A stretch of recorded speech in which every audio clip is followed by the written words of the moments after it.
ابو نصر نامی ایک شخص اپنی بیوی اور بچوں کے ساتھ غربت وافلاس کی زندگی گزار رہا تھا۔ ایک دن وہ اپنی بیوی اور 2 بچوں کو بھوک سے نڈھال اور روتا گھر میں چھوڑ کر خود غموں سے چور کہیں جا رہا تھا کہ راہ چلتے اس کا سامنا ایک بزرگ سے ہوا جس کا نام احمد بن مسکین تھا۔ بزرگ کو دیکھتے ہی ابو نصر نے کہا کہ اے شیخ، میں دکھوں کا مارا ہوا ہوں، غموں سے تھک گیا ہوں۔ بزرگ نے کہا کہ میرے پیچھے چلے آؤ، ہم دونوں سمندر پر چلتے ہیں۔ سمندر پر پہنچ کر بزرگ نے اسے 2 رکعت نفل پڑھنے کو کہا۔ نماز پڑھ لی تو اس نے ایک جال دیتے ہوئے کہا کہ اسے اللہ کا نام لے کر سمندر میں پھینک دو۔ پھینکے گئے جال میں پہلی بار ایک بڑی مچھلی پھنس گئی۔ جال کو باہر نکالا گیا۔ بزرگ نے کہا کہ جاؤ، اس مچھلی کو بازار میں فروخت کرو اور اس سے حاصل ہونے والی رقم سے اپنے اہل خانہ کے لیے کچھ کھانے پینے کا سامان خرید کر گھر لے جاؤ۔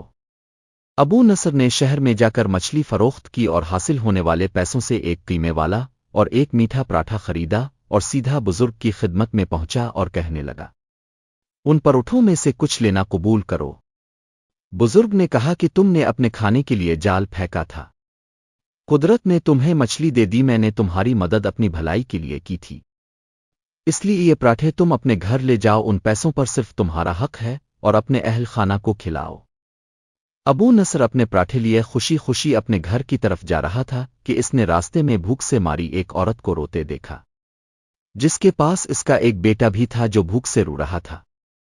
ابو نصر نے اپنے ہاتھوں میں پکڑے ہوئے دونوں پراٹھے دیکھے اور اپنے آپ سے کہا کہ یہ عورت اور اس کے بچے بھی بھوک سے رو رہے ہیں اور میری بیوی بچے بھی بھوکے ہیں، دونوں میں کوئی فرق نہیں ہے، معاملہ تو ایک جیسا ہی ہے، وہ بھی بھوکے ہیں اور یہ بھی بھوکے ہیں، یہ دونوں پراٹھے کس کو دوں؟ عورت کی آنکھوں سے بہتے ہوئے آنسوؤں کی طرف دیکھا تو اس نے اپنا سر جھکا دیا اور پراٹھے بھوکی عورت کی طرف بڑھا دیے اور بولا، خود بھی کھاؤ اور اپنے بیٹے کو بھی کھلاؤ۔ عورت کے چہرے پر خوشی اور اس کے بھوکے بیٹے کے چہرے پر مسکراہٹ تھی، لیکن ابو نصر غمگین دل کے ساتھ واپس اپنے گھر کی طرف چل دیا کہ اپنے بھوکے بچوں اور بیوی کا سامنا کیسے کرے گا۔ گھر جاتے ہوئے راستے میں اس نے ایک منادی والا دیکھا جو کہہ رہا تھا کہ کوئی ہے جو اسے ابو نصر سے ملا دے، میں ابو نصر کو ڈھونڈ رہا ہوں۔ لوگوں نے منادی والے سے کہا کہ یہ دیکھو، یہی ابو نصر ہے۔ منادی والے نے کہا کہ اللہ کا شکر ہے، تم مجھے مل گئے، میں کتنے عرصے سے تمہیں ڈھونڈ رہا ہوں۔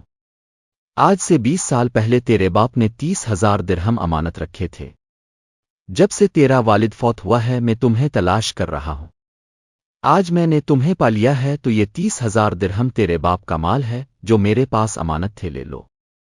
ابو نصر کا کہنا تھا وہ بیٹھے بٹھائے امیر ہو گیا تھا، اس کے کئی گھر بنے، تجارت پھیلتی گئی، اس نے کبھی بھی اللہ کی راہ میں دینے میں کنجوسی سے کام نہیں لیا، ایک ہی بار میں 1,000 درہم فراخدلی سے صدقہ اور خیرات کرنے والا بن گیا۔ ایک بار اس نے خواب میں دیکھا کہ قیامت آ گئی ہے، حساب کتاب کا دن آن پہنچا ہے، میدان میں ترازو نصب ہے، حساب کرنے والے فرشتے نے آواز دی کہ اب ابو نصر کو لایا جائے اور اس کے گناہ وثواب کو تولا جائے۔ ابو نصر کہتا ہے کہ ایک پلے میں میری نیکیاں اور دوسرے پلے میں میرے گناہوں کو رکھا گیا تو گناہوں والا پلہ بھاری تھا، میں نے پوچھا کہ میرے صدقات اخرات کہاں گئے جو میں نے اللہ کی راہ میں دیے تھے، تو فرشتوں نے میرے صدقات اور نیکیوں کے پلے میں رکھ دیا۔ ہر 1000 درہم کے صدقے کے نیچے خواہشات اور ریاکاری کا ملمہ چڑھا ہوا تھا، ان صدقات کو روٹی سے بھی زیادہ ہلکا پایا، میرے گناہوں کا پلہ اب بھی بھاری تھا، میں رو پڑا اور کہنے لگا، ہائے رب، میری نجات کیسے ہوگی؟ حساب کرنے والے فرشتے نے میری بات کو سنا تو اس نے کہا کہ اس کا کوئی اور عمل ہے تو اسے بھی لے آؤ۔ میں نے دیکھا کہ ایک فرشتہ کہہ رہا تھا کہ ہاں، اس کے دیے ہوئے 2 پراٹھے ہیں جو ابھی تک پلے میں نہیں آئے، دونوں پراٹھے ترازو کے نیکی والے پلے میں ڈالے گئے تو نیکیوں کا پلہ بھاری ہو گیا، لیکن تھوڑا سا بھاری تھا، پھر اس روتی ہوئی عورت کے آنسو نیکیوں کے پلے میں ڈالے گئے جس کے پہاڑ جیسے وزن سے نیکیوں کا پلہ مزید بھاری ہو گیا۔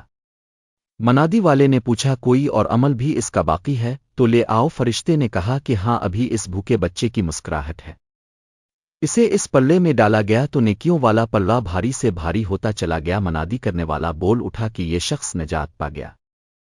ابو نصر کہتا ہے کہ میں جب نیند سے بیدار ہوا تو میں نے اپنے آپ سے کہا کہ اے ابو نصر، تجھے تیرے بڑے بڑے صدقے نے نہیں بلکہ آج تجھے تیرے 2 پروٹھوں نے بچایا ہے۔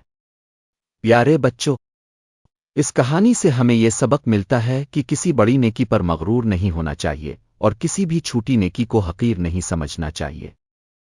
ایک اور بات کا دھیان رکھیں کہ نمائش کا جذبہ فطرت انسانی کا ایک لازمہ بن کر رہ گیا ہے، اب ہماری نیکیاں اور خوبیاں بھی لاشعوری طور پر ایسے موقعوں کی تلاش میں رہتی جب ہم بڑی خوبصورتی اور فخر کے ساتھ دوسروں پر اس کا اظہار کر سکی۔ یاد رکھیں کہ ظاہری نام ونموڈ اور دنیاوی شہرت کی حرص انسان کی نیکیوں کو درجات سے محروم کر دیتی ہے۔